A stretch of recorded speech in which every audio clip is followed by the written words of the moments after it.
도널드 트럼프 미국 대통령이 김정은 위원장에게 이틀 전 멋진 편지를 받았다고 공개했습니다. 폼페이오 국무장관은 다음 북미 정상회담이 빨리 성사되기를 기대한다고 했습니다. 북미 관계가 급물살을 타고 있는 가운데 내일 문재인 대통령은 유엔 총회가 열리는 뉴욕으로 향합니다. 3차 남북 정상회담 이후 평양예술단의 서울 공연 등 여러 분야에서의 교류 협력이 잇따를 전망입니다. 오늘 뉴스룸에는 이번 회담의 특별 수행원으로 다녀온 김홍걸 민화협 상임위장이 출연해 평양 방문의 숨겨진 이야기를 자세히 전해드립니다. 어제 정부가 내놓은 수도권 주택 공급 확대 계획에서 관심이 집중됐던 서울 시내 그린벨트 해제 방안은 빠졌습니다. 국토부는 보존 가치가 낮은 곳은 그린벨트에서 해제하도록 협의하겠다고 했지만 서울시의 반대 의사가 확고해 추가 공급 대책이 나올 수 있을지 불투명합니다. 추석 연휴 첫날인 오늘 전국 고속도로와 기차역, 공항에 귀성객들의 발걸음이 이어졌습니다. 도로공사는 내일 오전에 고속도로 정체가 가장 극심할 걸로 예상된다며 가급적 이 시간을 피해달라고 당부했습니다. 면허가 취소된 50대 관광버스 운전기사가 만취 상태에서 400km 정도 버스를 몰다 경찰에 붙잡혔습니다. 버스에 타고 있던 귀성객 20여 명은 4시간 동안 공포에 떨어야 했습니다. JTBC 뉴스룸 지금 시작합니다.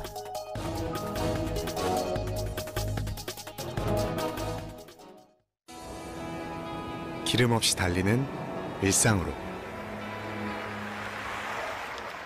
내일을 바꾸는 현대수소 전기차. 트럼프 미국 대통령이 이틀 전 김정은 위원장으로부터 편지를 받았다고 공개했습니다. 내용까지 밝히진 않았지만 훌륭하고 멋진 편지였다고 했습니다. 폼페이오 국무장관도 북미 간의 두 번째 정상회담이 조기에 성사되길 기대한다고 말했습니다. 내일 뉴욕으로 떠나는 문재인 대통령은 우리 시간으로 화요일 새벽에 트럼프 대통령을 만납니다. 비핵화를 향한 북미 간의 발걸음이 빨라지고 있습니다. 첫 소식 워싱턴에서 정효식 특파원이 전해드립니다. 트럼프 대통령이 김정은 위원장이 훌륭한 편지를 보냈다고 과시한 건 미주리주 유세서입니다. Chairman Kim Jong-un sent me a beautiful letter 2 days ago. The dying letter. It was a great letter and we have very good relations and let's see what happens. Let's see. 그러나 편지의 구체적인 내용이나 전달 목적 등은 밝히지 않았습니다. 트럼프 대통령은 동시에 제재는 유지되고 있고 나는 급할 게 없다며 제재 완화 등을 양보할 뜻이 없다는 점도 강조했습니다. 앞서 폼페이오 국무장관은 방송 인터뷰에서 트럼프 대통령과 김 위원장이 가까운 장래에 만나길 매우 바란다고 말했습니다. 자신의 4차 방북 재추진의 의사도 밝혔습니다. 그러면서도 두 지도자가 실질적 진전을 이룰 수 있도록 올바른 여건을 보장하기 위해 아직 해야 할 일이 남아있다고 말했습니다. 핵 보유 현황에 대한 신고와 사찰, 폐기 시간표 등 비핵화 조치와 김 위원장이 요구한 미국에 상응하는 조치에 대한 조율이 선결 과제란 뜻으로 풀이됩니다. 폼페이오 장관은 문재인 대통령과 김정은 위원장의 회담은 한반도 비핵화 노력의 중요한 단계를 보여줬다고도 평가했습니다. 다음 주 폼페이오 장관과 이용호 북한 외무상의 뉴욕 회담을 시작으로 북미 정상회담의 본격적인 조율이 이루어질 것으로 전망됩니다. 워싱턴에서 JTBC 정효식입니다. 문재인 대통령은 내일 유엔 총회가 열리는 뉴욕으로 떠납니다. 일정이 상당히 빡빡한데 먼저 트럼프 대통령을 만나 평양 정상회담의 성과와 또 김정은 위원장의 메시지를 전달하게 됩니다. 또 27일에는 유엔 총회 기조연설이 예정돼 있습니다. 평양 회담만큼이나 아주 중요한 방미 일정이 됐습니다. 이희정 기자입니다. 문재인 대통령의 이번 3박 5일간의 미국 방문 일정에서 가장 중요한 한미 정상회담은 우리 시각으로 오는 25일 예정돼 있습니다. 남북 정상회담 후 닷새 만에 트럼프 대통령을 만나 비핵화談判 중재에 나서는 겁니다. 문 대통령은 북한이 밝힌 조건부 비핵화 조치가 어떤 의미인지 상세히 설명하고 중재안을 통해 설득에 나설 걸로 보입니다. 북한이 요구한 상응 조치에 미국이 어느 정도까지 응할지가 관건입니다. 특히 아직 공개되지 않은 남북 간 협상 내용과 김정은 위원장의 비공개 메시지를 전달할 거란 전망입니다. 또 남북이 사실상 종전선언에 합의한 만큼 관련 내용과 성격을 설명하고 연내 성사되는 방안을 제안할 걸로 관측됩니다. 청와대는 트럼프 대통령이 이른바 탑다운 방식으로 실천적 방안을 제시하고 폼페이오 미 국무장관의 4차 방북과 2차 북미 정상회담 개최 등으로 이어지길 기대하고 있습니다. 문 대통령은 27일 유엔 총회 기조 연설에선 국제사회에 한반도 평화 번영 구상을 설명하고 비핵화 지지를 얻기 위한 메시지를 강조할 것으로 보입니다. JTBC 이희정입니다. 예, 남북 정상회담 이후 예정된 여러 교류 협력 중에 아무래도 최대 하이라이트는 김정은 위원장의 서울 답방이 될 것 같습니다. 정말 올까 싶었지만 김 위원장 본인이 강력한 의사를 보이면서 그만큼 실현 가능성도 높아졌죠. 최재원 기자와 함께 서울 방문 어떤 방식으로 진행될 수 있을지 짚어보도록 하겠습니다. 자, 최 기자, 김정은 위원장 약속대로 이제 서울에 온다면은 그 시기는 언제가 될 가능성이 높습니까? 네, 12월 초가 가장 유력합니다. 이번에 평양 다녀온 송경식 CJ그룹 회장도 12월 방문으로 들었다 직접 밝히기도 했습니다. 예. 달력을 좀 볼까요? 10월에는 북한 당창 건일이 있고 10월과 11월 사이 2차 북미 정상회담이 열릴 수 있습니다.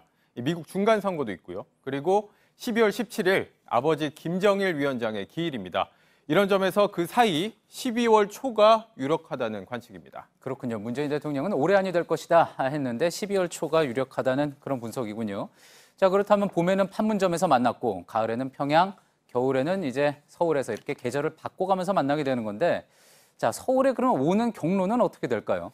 네, 일단 북한의 최고 지도자의 서울 방문 처음이기 때문에 전례랄 게 없습니다. 예. 다만 문 대통령의 평양 방문 일정을 거꾸로 뒤집어 보면 어느 정도 예측은 할 수 있습니다.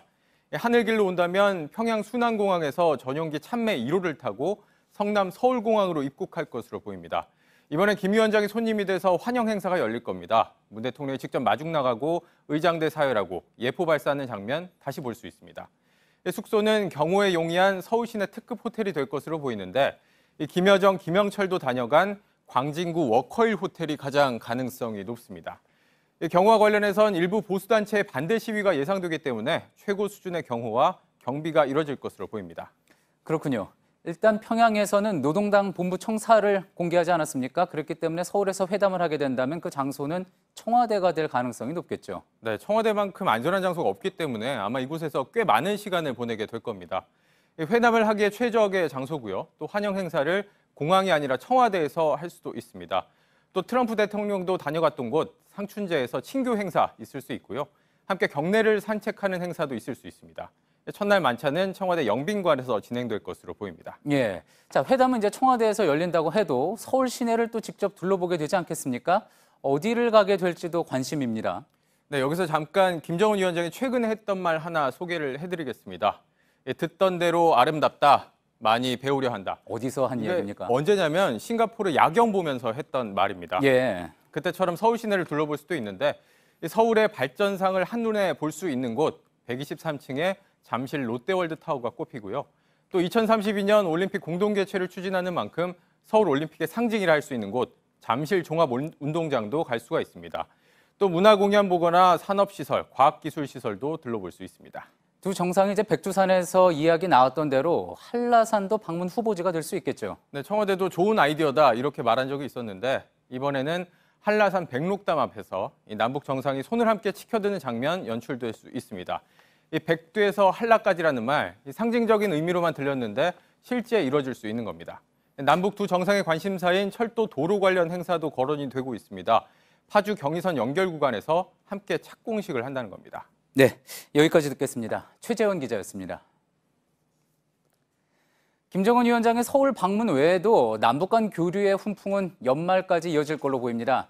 당장 다음 달에 북한 예술단의 서울 공연이 유력하죠. 조건이 마련되면 정상화한다고 밝힌 금강산 관광과 개성공단이 재개될지도 관심입니다. 류정화 기자가 정리해봤습니다. 북한 예술단의 서울 공연은 다음 달 중순쯤이 유력합니다. 10월이 되면 평양 예술단이 서울에 옵니다. 가을이 왔다 공연으로 남과 북 사이가 더욱 가까워질 것입니다. 우리 측 공연장과 북한 측 준비 상황을 살핀 뒤 서울과 또 다른 도시에서 모두 2차례 이상 열릴 가능성도 있습니다. 지난 4월 평양 공연 봄이 온다에 대한 화답 성격인 만큼 비슷한 형태가 될 것으로 보입니다. 앞서 14선언 11주년 공동기념식 개최도 거론되고 있습니다. 우리 측은 평양 개최 방안을 제안했고 개성 공동연락사무소를 통해 실무 협의가 진행될 것으로 보입니다. 양 정상이 합의문에 명시한 금강산 관광과 개성공단 재개 여부도 관심입니다. 우리 측은 판문점 회담 이후 남북 경협에 미리 대비해왔습니다. 현대 아산 측은 금강산 관광사업 재개 준비는 2-3개월 정도면 된다고 밝혔고 북측도 강한 의지를 드러낸 것으로 알려졌습니다. 그 설비 이런 유지 보수도 나름대로 하고 있다라는 얘기를 하더라고요. 들어오기만 하면 된다. 문제는 선결 조건인 대북 제재 완화, 비핵화 진전 여부가 관건입니다. 이 외에도 이산가족 상설 면회소 복구부터 남북 국회 회담, 고려 유물 전시까지 분야를 망라한 남북 교류 움직임이 연내 계속될 것으로 보입니다. JTBC 유정화입니다. 예, 이번 평양 남북 정상회담에 특별 수행원 자격으로 다녀온 김홍걸 민족화해협력 범국민협의회 상임위장에게 좀 더 자세한 얘기 들어보겠습니다. 김 상임위장이 이제 직접 찍은 사진들 또 소셜 미디어에 올라가면서 많이 또 화제가 되기도 했습니다. 그 이야기도 함께 나눠보도록 하겠습니다. 어서 오십시오. 네, 안녕하세요. 2박 3일 일정이 상당히 빡빡했는데 여독은 좀 푸셨습니까? 네, 괜찮습니다. 예, 평양을 다녀오신 게 이번이 처음은 아니시죠? 예, 3번째입니다. 최근에 한번 갔었고 7년 전에 김정일 위원장 조문으로 어머니를 모시고 다녀왔었죠. 예, 이희호 여사님과 같이 다녀오신 걸로 알고 있는데 어떻습니까? 좀 많이 변했습니까? 그 사이에? 뭐 저뿐만 아니고 과거에 10여 년 전부터 평양을 수십 번 다녀왔던 분들도 예. 김정은 위원장 시대에 와서 평양이 많이 변했다. 예. 그러니까 활기가 넘치고 또 건물 색깔도 밝아지고 상당히 발전한 모습이 보인다는 얘기를 이구동성으로 했습니다. 그렇군요. 자, 앞서도 제가 좀 말씀드렸는데 직접 이제 디지털 카메라를 들고 가서 찍으신 사진과 영상이죠. 예. 예, 소셜 미디어에 올라가서 또 많이 화제가 되기도 했는데 한번 지금 그 장면 보면서 또 예. 말씀 이어나가 보도록 하겠습니다. 예. 자, 첫 번째 화면 한번 좀 볼까요? 지금 여기는 이제 처음 도착해서 예. 평양 순안국제공항 모습인 그렇죠. 것 같군요. 저 주민들이 지금 상당히 환영을 하고 있는 모습이었는데 당시 분위기가 어땠습니까? 저희가 화면으로만 봐서는 뭐 크게 실감하기는 힘들었는데요. 뭐 공항에서도 이 함성과 환호 소리가 컸지만 예. 이 가는 길에 예. 중간에 그러니까 공항 바로 앞에 길과 평양 시내 들어가는 길 예. 그런 데에서도 연도의 시민들이 굉장히 많이 나와가지고 예. 뭐 엄청난 환영을 받았죠. 예. 그리고 이제 또 다음 화면을 한번 좀 볼까요? 다음 화면 찍어온 게 지금 나오고 있습니다. 예, 지금 이거는 어디 장면입니까? 예, 첫날 저녁 목란관 이 만찬 사진이죠. 예, 김정은 위원장과 문재인 대통령이 이제 악수를 하고 있는 그런 모습인 거고요. 목란관에서 이제 저희가 듣기로는 또 저희 같이 수행을 한 가수들의 공연도 있었다고 들었습니다. 예, 그렇죠. 에일리, 알리, 뭐 지코 세 분이 하셨고, 예. 이제 작곡가 김영석 씨도 무대에 올랐고요. 예, 사실은 저희가 이제 실시간으로 지금 화면에 나오고 있습니다. 지코의 공연 모습인 건데요. 잠시 소리를 한번 좀 들어볼까요?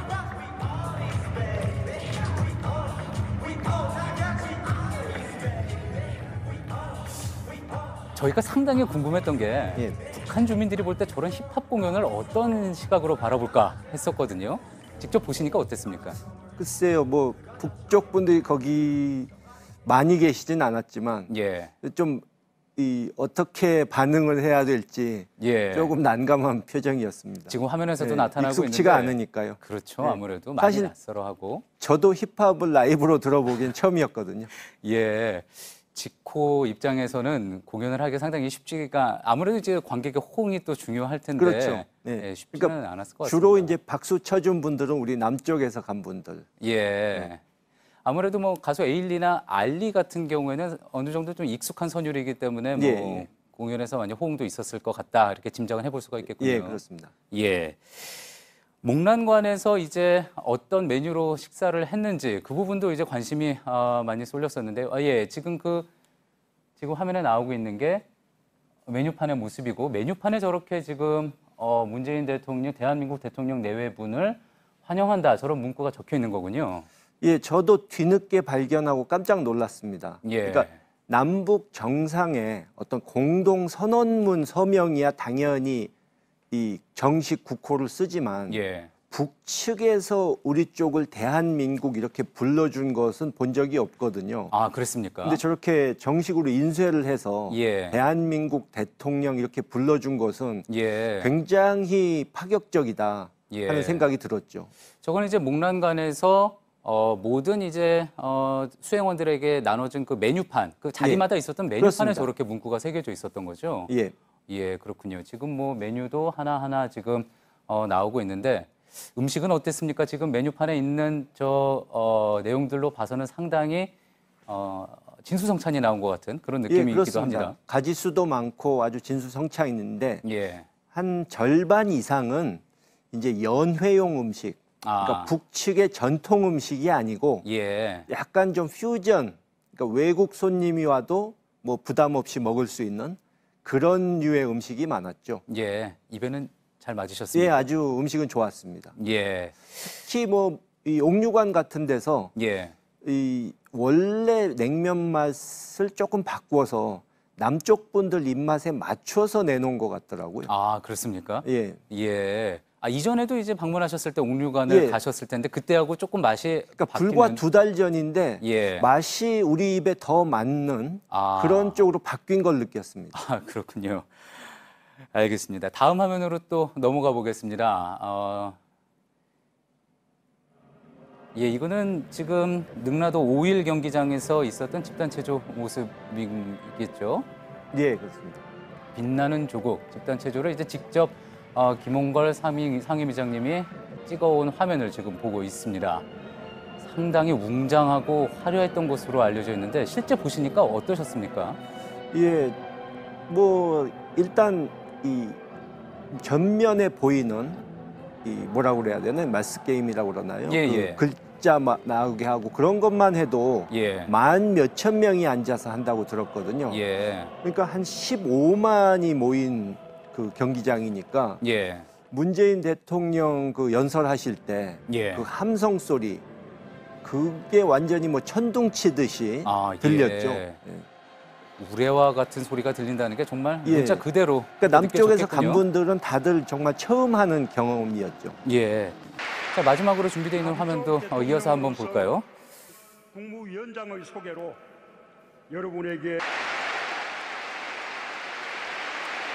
전쟁은 없을 것이며 새로운 평화의 시대의 미래를 앞당기자고 굳게 예, 지금 이제 능라도 5일 경기장에서 문재인 대통령이 연설을 하는 모습, 저거는 이제 직접 찍어 오신 화면은 아니고 예, 저희가 이제 공급을 받은 북측에서 이제 공급을 받은 그런 화면 모습이었었는데 개인적으로 가장 인상적인 장면을 이제 문 대통령의 이곳에서의 연설 꼽으셨다고 들었습니다. 예, 그렇습니다. 예, 어떤 면에서 인상적이었죠? 뭐 당연히 이게 의미가 엄청난 것이 공산주의 국가에서는 선전선동이 굉장히 중요시되고 예. 저런 스테이지에서 선전선동의 주인공이 될 수 있는 것은 최고 지도자 한 사람뿐이거든요. 예. 근데 최고 지도자가 나와서 문재인 대통령을 소개만 하고 빠지는 그러니까 보조 역할로 자기를 낮췄다는 것이 예. 엄청난 의미가 있고 예. 또 비핵화에 대한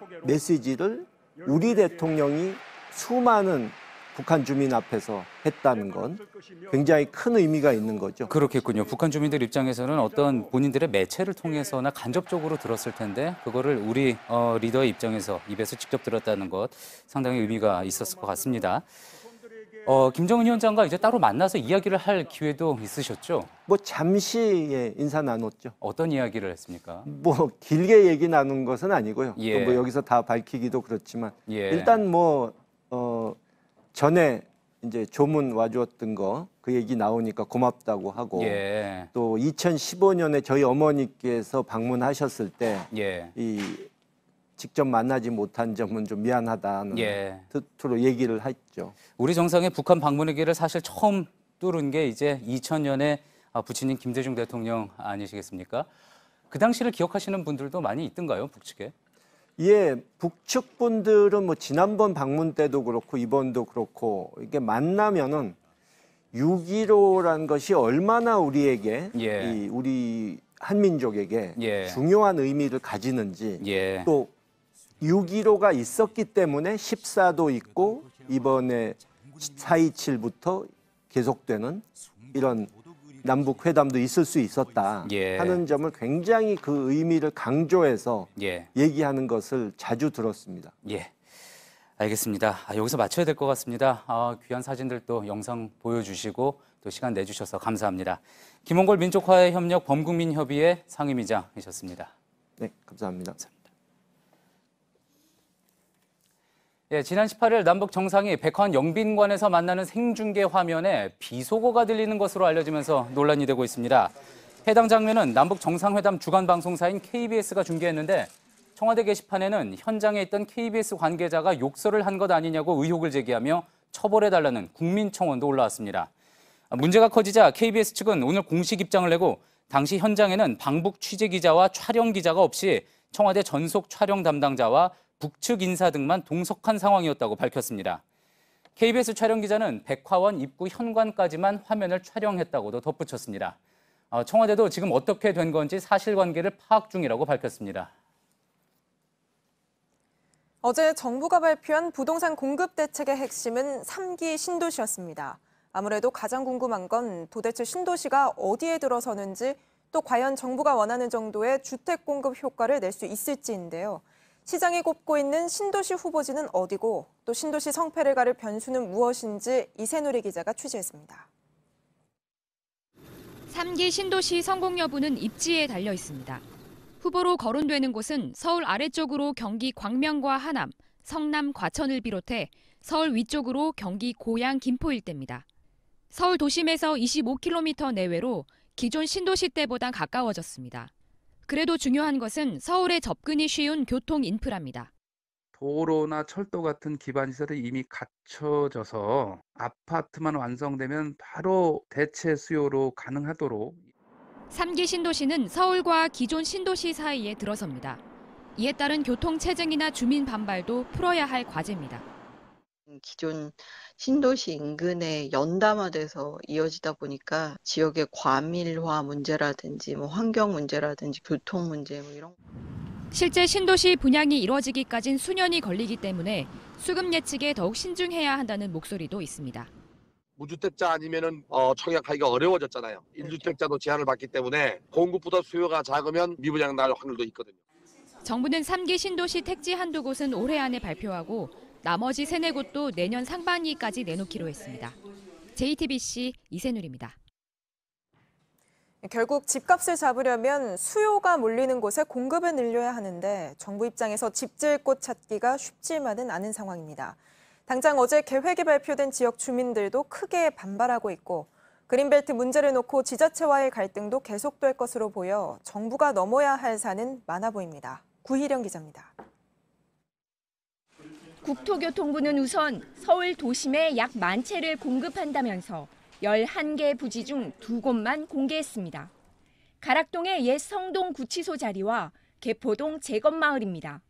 모두 합쳐서 1,640채에 불과합니다. 84%가 넘는 나머지 9개 지역은 아직 협의도 끝나지 않았습니다. 게다가 이 계획이 나오자마자 가락동 주민들은 강하게 반발하고 있습니다. 성동 구치소 자리에 약속대로 복합 문화시설을 지어달란 겁니다. 국토부는 서울에서 2만 채를 더 지을 곳도 찾고 있습니다. 일단은 철도 부지나 군시설 같은 빈 자투리 땅을 개발하겠다고 밝혔습니다. 하지만 순조롭게 진행되지 않을 땐 그린벨트를 개발한다는 입장입니다. 서울시가 반대하더라도 공공주택을 개발하기 위해서라면 국토부가 직접 그린벨트를 풀 권한이 있다는 겁니다. 그린벨트 갈등은 경기도에서도 벌어질 가능성이 높습니다.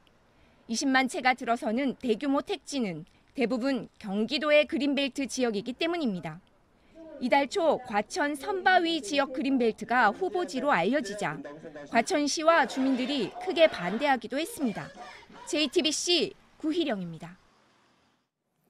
예, 본격적인 추석 연휴가 시작되면서 오늘 오전부터 고속도로 정체가 상당했습니다.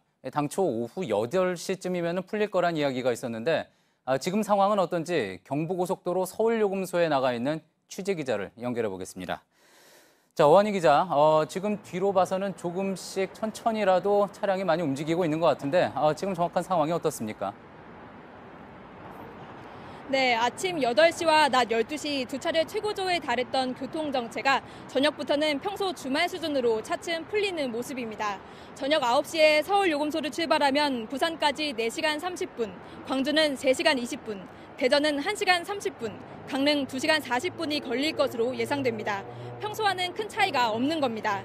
한국도로공사는 오늘 하루 수도권에서 귀성길에 오르는 차량이 52만 대에 달할 것으로 내다봤습니다. 지금까지 79%인 41만 대가 서울요금소를 빠져나가 오늘은 일단 밤 9시 이후에는 교통정체가 어느 정도 해소될 것으로 보입니다. 예, 그렇군요. 자, 그런데 이번 연휴 중에 정체가 가장 심할 걸로 예상되는 시간대가 내일 오전이라고 하죠? 네, 고속도로는 내일 새벽부터 다시 혼잡해집니다. 추석 하루 전인 내일 오전 11시에서 낮 12시 사이 귀성길 고속도로는 이번 연휴 통틀어 가장 극심한 정체를 빚을 것으로 보입니다. 도로공사는 따라서 서울에서 출발할 경우 가급적 내일 오전 시간대를 피할 것을 권하고 있습니다.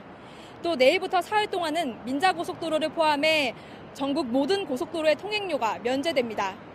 내일부터 추석 다음 날인 25일 자정 사이에 잠깐이라도 고속도로를 이용하는 차량이 그 대상입니다. 예를 들어 오늘 밤 출발해서 내일 0시가 지나 고속도로를 빠져나가도 면제인 겁니다. 평상시와 똑같이 이용하시면 되겠습니다. 예, 고속도로 서울요금소에서 어한희 기자였습니다. 예, 귀성길과 귀경길, 졸음운전 조심하시라고 아무리 강조해도 지나침이 없을 겁니다. 한 가지 더 못지않게 신경 써야 할 게 뒷좌석 안전띠입니다.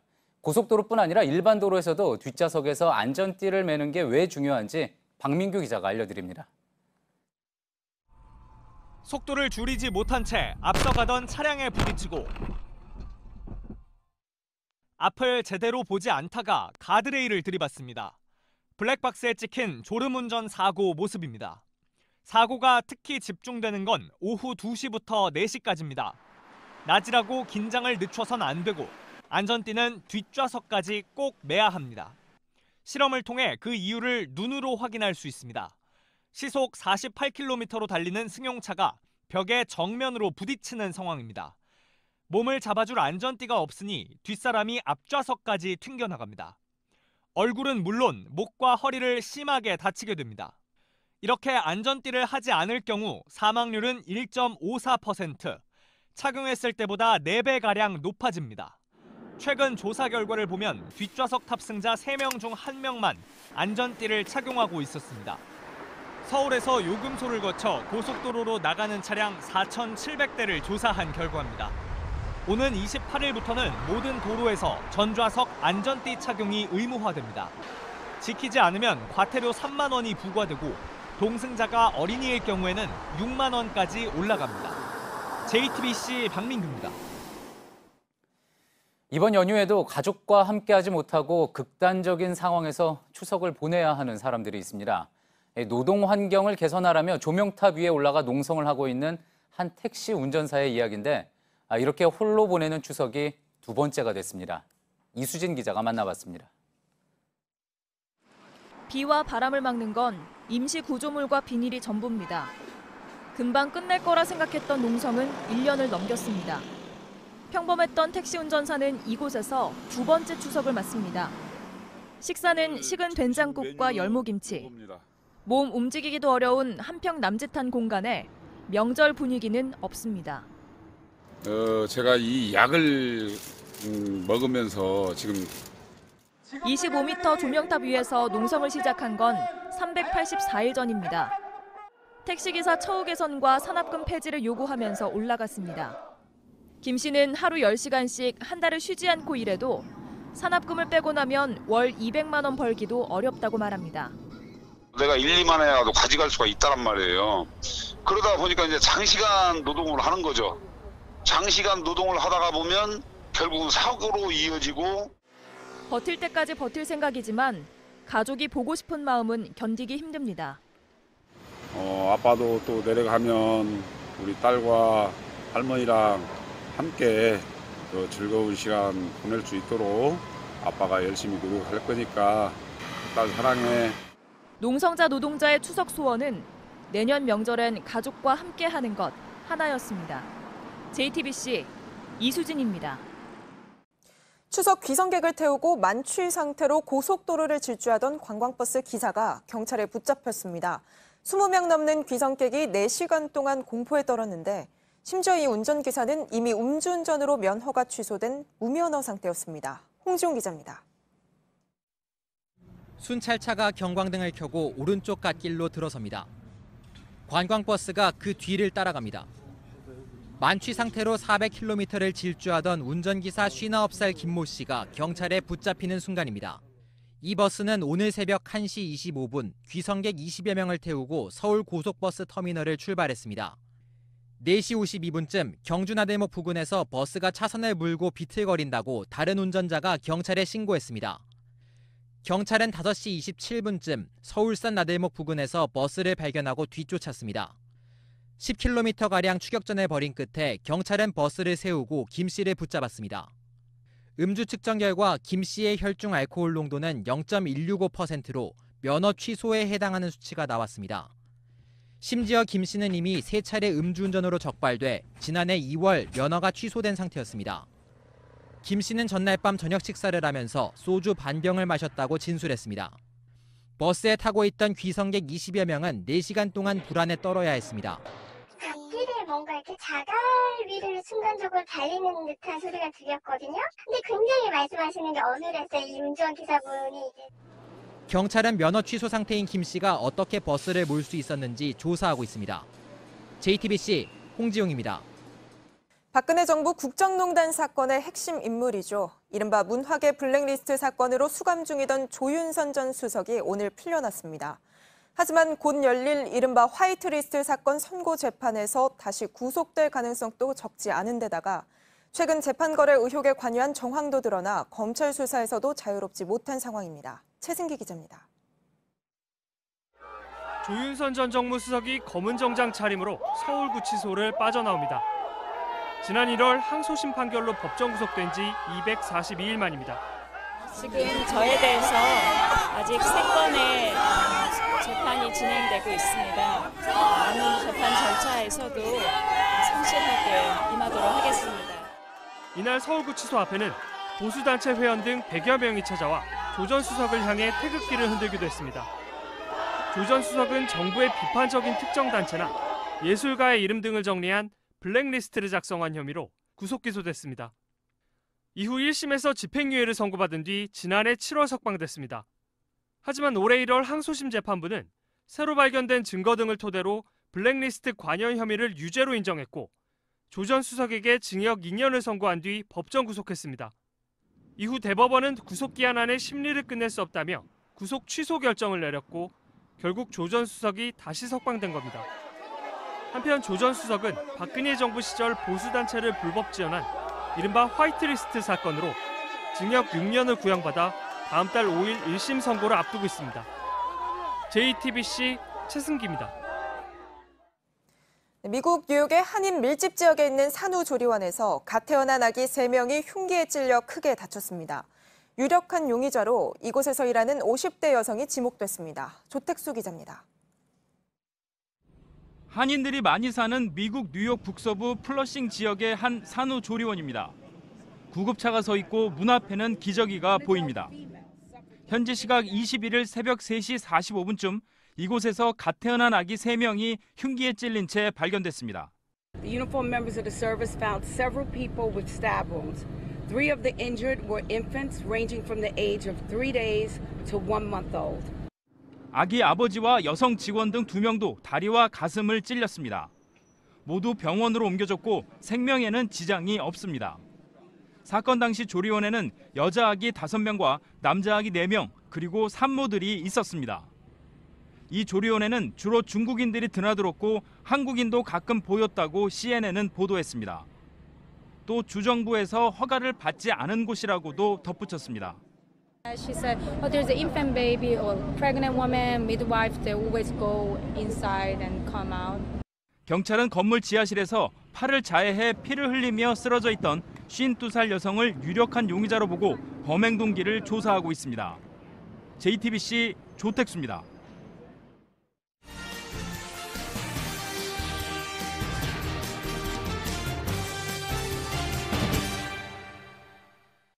오늘의 뉴스룸 키워드는 신도시입니다. 자연적으로 발생한 도시가 아니라 처음부터 계획적, 인공적으로 만들어진 도시. 굳이 역사를 파고 들어가 보면 영국 정부가 2차 대전 때 나치의 폭격으로 집을 잃은 사람들을 위해 곳곳에 만들었던 뉴타운을 그 시초라고 볼 수가 있습니다. 한국에서의 신도시는 좀 달라서요. 도심의 과밀 해소, 집값 안정에 초점을 맞춰서 시작이 됐습니다.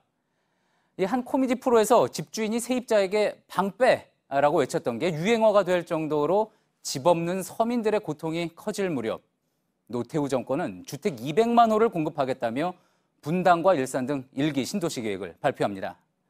2000년대에는 판교와 동탄 등의 2기 신도시가 들어섰고 또 작은 규모의 신도시 계획이 잇따라 발표가 됩니다. 어느 정도 집값 잡는 데는 성공을 했지만 부작용도 컸습니다. 공급에만 치중하다 보니까 도시 기능을 제대로 못하는 배드타운이 되고 오히려 난개발을 부추기기도 했던 거죠. 이제 더 이상 서울 주변에는 신도시를 만들면 안 된다는 목소리가 커지면서 2014년 정부는 한국형 신도시를 중단하기로 결정합니다. 하지만 이를 뒤엎고 4년 만에 다시 등장한 정부의 신도시 카드.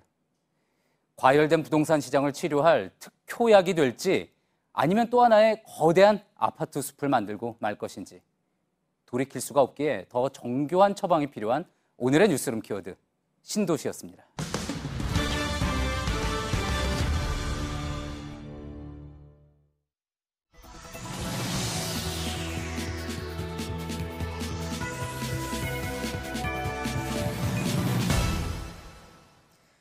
동안 우리에 갇혀만 있다가 사육사의 부주의로 얻은 생애 첫 외출로 죽음까지 맞이한 퓨마 초롱이 사연에 동물복지 논쟁이 가열되고 있습니다.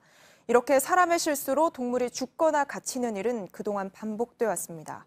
오늘 이슈플러스에선 이 문제를 집중적으로 짚어봅니다. 우선 본능대로 행동했다가 영문도 모른 채 고통받는 동물들 이야기를 박찬규 기자가 전해드립니다. 서울대공원에서 호랑이에 물린 사육사가 결국 어제 새벽 숨졌습니다. 방사장 바닥과 창문 곳곳에 피가 묻어 있습니다. 열린 문을 본 퓨마는 본능대로 움직였습니다. 넓은 곳으로 나갔고 4시간 만에 사살당했습니다. 발단은 우리 밖으로 나갈 수 있게 만든 관리 부실 때문이었지만 희생은 동물이 치렀습니다. 3년 전 서울 어린이대공원에선 사육사가 숨졌습니다.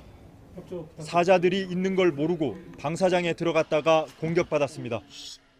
안락사 논쟁이 일었고 사자 다크와 해리는 이후 8평 남짓 좁은 내실에 갇혀 지냈습니다. 방사장에 우선은 들어가는 거예요. 그래 전시를 안 한다는 얘기죠. 콘크리트 바닥으로 된 좁은 방에서 둘은 새끼도 낳았습니다. 한 번도 밖에 나가보지 못한 새끼는 뇌에 이상이 생겼습니다. 죽을 때까지 내실에서만 지내야 하는 삶 아닌 삶은 올해 6월에야 끝났습니다. 한 동물권 단체 도움으로 미국 야생동물 보호구역으로 떠났습니다. 2013년 사육사를 공격한 호랑이 로스토프는 5년째 방사장에 격리돼 있습니다. 자유롭게 움직이는 건 물론 다른 호랑이를 만날 수도 없습니다. 앞으로도 전시나 이주 계획은 없습니다. 인간이 그 맹수를 관리하겠다고 한 순간 그로 인해서 나는 모든 사고는 인간의 책임인 거지 동물이 이성을 가지고 있는 것은 아니니까. JTBC 박창규입니다. 애초에 동물원이 있어야 하느냐 이런 목소리까지 나오고 있는데요. 저희가 동물원을 직접 둘러보니 아직도 서식 환경이 제대로 갖춰져 있지 않고 좁은 우리에 가거나 이상 행동을 보이는 동물들이 많았습니다. 최규진 기자입니다.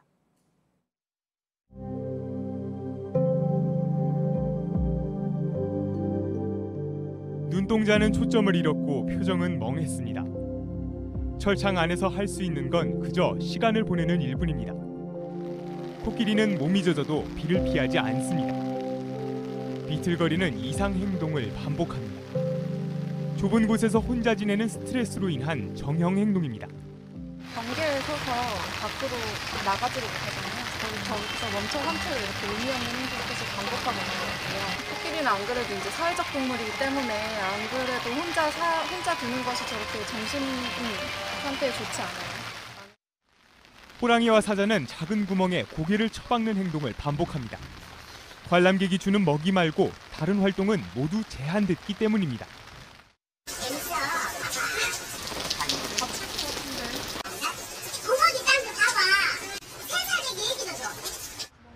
유리병 너머에선 동물들이 불안하게 움직입니다.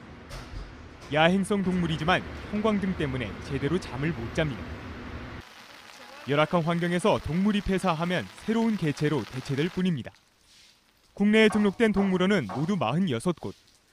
그러나 소규모 동물원은 등록 대상도 아니어서 실태 파악조차 안 돼 있습니다. 동물권 단체들은 때리고 굶기는 것만이 학대는 아니라고 말합니다. 신규 동물원이 진입하지 못하게 해야 된다라고 생각을 하고 당장 닫을 수 없는 동물원의 경우에는 이제 행동풍부화 시설 이런 것들을 통해서 저희가 이제 환경을 개선하는 편이. 재작년 동물 학대를 막기 위해 동물원법이 제정됐지만 소규모 동물원은 사육 환경이나 관리에 대한 기준조차 없습니다. JTBC 최규진입니다.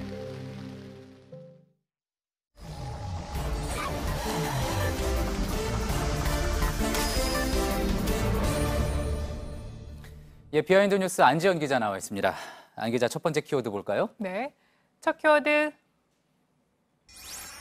펜의 격식입니다. 예, 어떤 이야기인지 알 것 같은데 펜과 관련된 이야기군요. 네, 맞습니다. 바로 논란이 된 건 문재인 대통령이 이번 평양 공동선언문의 서명에 사용했던 펜입니다.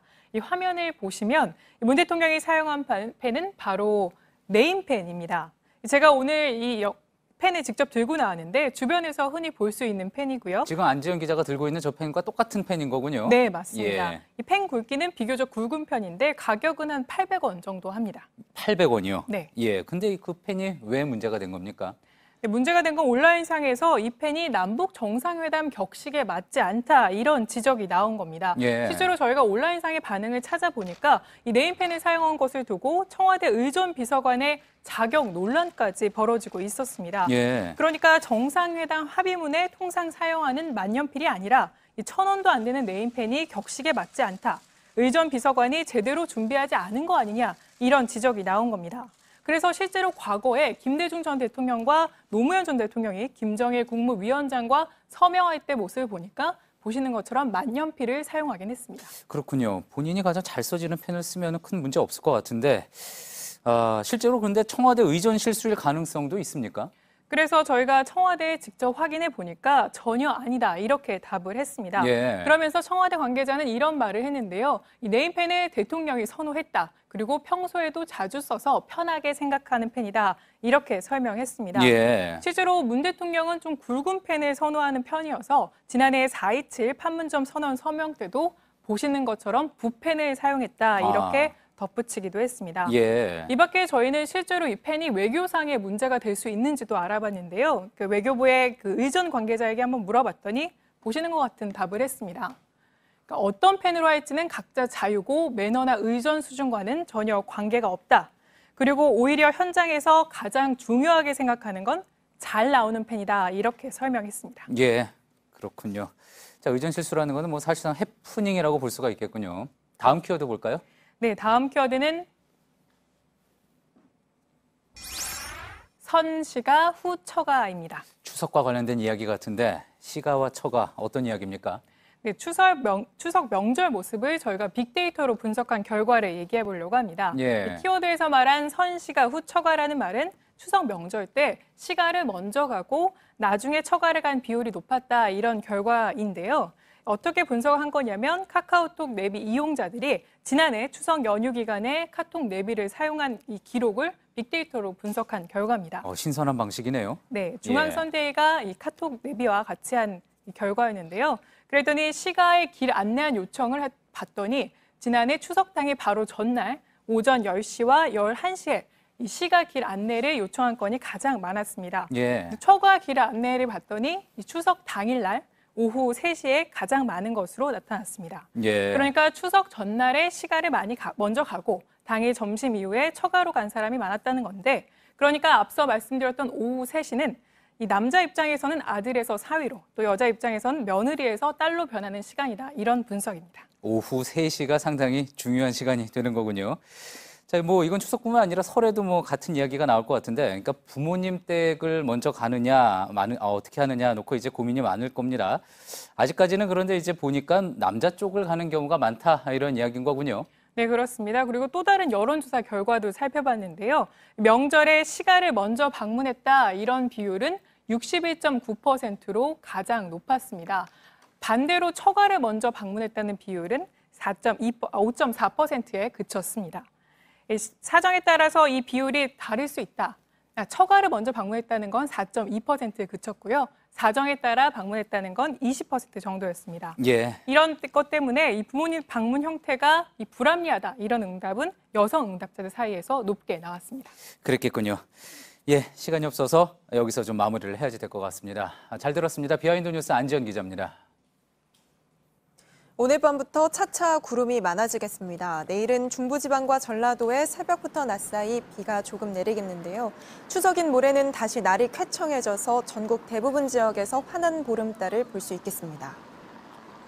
추석 연휴 첫날입니다. 오늘 밤에도 고향 출발하시는 분들 안전한 귀경길 되시기 바랍니다. 저희가 준비한 소식은 여기까지입니다. 시청해주신 여러분 고맙습니다.